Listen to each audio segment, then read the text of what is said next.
most humans generally do not prefer sour cum, and it's an absolutely miserable experience, and that is when I go to a whetstone and eat them as a snack. However, there is one situation where I am forced to go to an Airbnb, and I need to spend a lot of money, because every time it's the same story. There's typically two tiny cups in a drawer, and suddenly I'm chopping very suddenly, and I'm about to slice my open. And this is not a setup issue. This is a skill issue. So the two questions you probably have are, what are the fundamentals of a good setup? And secondly, do I need to eat it?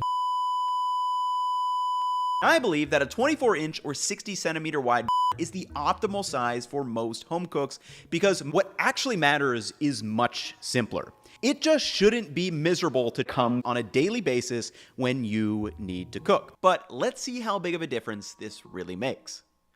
Let's give them a taste and see how different the flavor really is. Palate cleanser. Man, palate cleanser. What I like to do is go to the opposite ends first. So we'll do a palate cleanser. That is so cool. I'll tell you why in a second.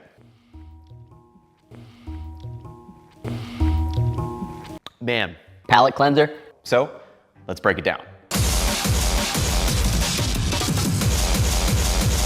No, there are so many different ways you can cook a vegetable. Bake, blanch, boiled, blanch, bake, boiled, blanch, pickle, and pickle. And looking at this list, it seems like all of them are completely different. However, what if I told you they have way more in common than you think?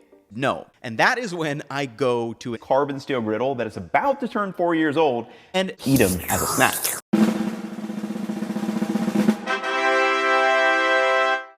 This is a skill issue.